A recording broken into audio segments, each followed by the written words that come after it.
Bienvenue sur Kilomètre Zéro, le podcast de l'immobilier francilien proposé par le Crédit Agricole d'Île-de-France, dédié à l'accompagnement de tous vos projets immobiliers. Achat, vente, investissement locatif, travaux. Au fil des épisodes, des experts de l'immobilier vous dévoileront leurs meilleurs conseils pour les concrétiser sereinement. Pour cette 3e saison, la parole est donnée aux spécialistes de l'investissement locatif. Un partage d'anecdotes franciliennes et d'astuces à ne pas rater. Bonne écoute!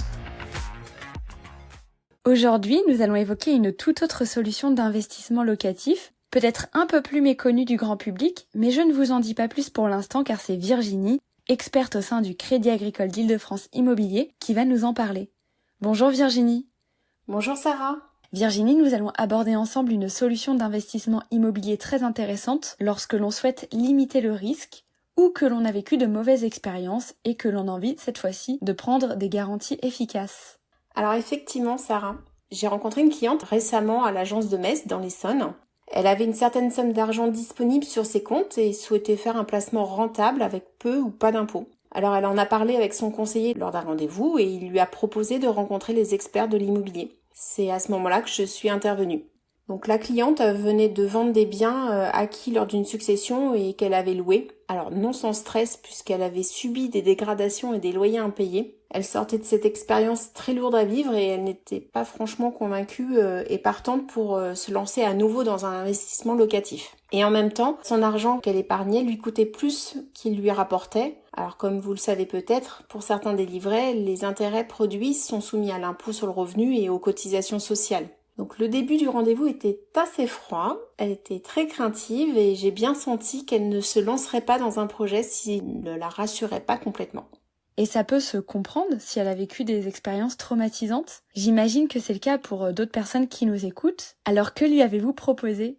Alors ce qui correspondait le plus à ma cliente, compte tenu de son besoin de sécurité, c'était les résidences de service, et plus particulièrement les résidences étudiantes et seniors, car la demande y est forte, et cela offre donc une rentabilité attractive. L'un des principaux avantages avec les résidences de service, c'est que le loyer est perçu, même si le bien est inoccupé. Alors je lui ai présenté les programmes accessibles pour son budget.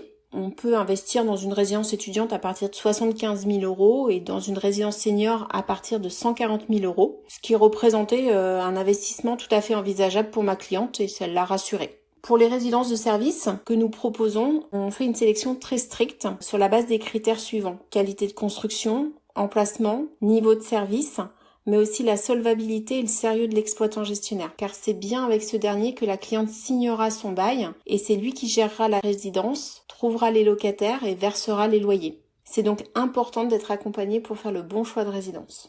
Est-ce que cela lui a plu ?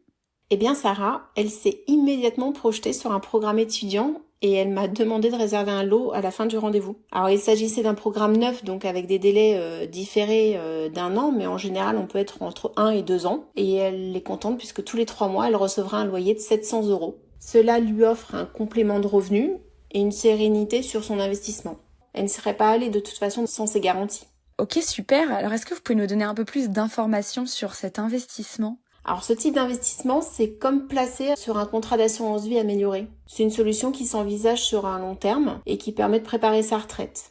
C'est vrai que c'est différent des investissements traditionnels, comme vous ne pourrez pas le récupérer pour y vivre. Faut pas non plus espérer réaliser de plus-value avec le temps, ni même d'augmenter le loyer significativement, même si en fonction des gestionnaires, il peut y avoir une revalorisation du loyer dès la première ou la 3e année. Mais il y a un certain nombre d'atouts. La gestion est entièrement déléguée à un professionnel, il y a peu de charges, et en fonction de la fiscalité choisie, les loyers perçus peuvent être totalement exonérés d'impôts pendant 25 ans. Alors malgré tout, il est important quand même de préciser que lorsqu'on acquiert un logement dans une résidence de service, on se contraint à signer un bail commercial de 9 ans minimum. Et au terme de ce délai, il est possible de revendre sans pénalité. Attention toutefois, si vous revendez avant la fin du bail, c'est possible, mais une prime d'éviction sera versée au gestionnaire. Quels conseils pouvons-nous donner aux personnes qui nous écoutent et surtout, qui cela peut-il intéresser ?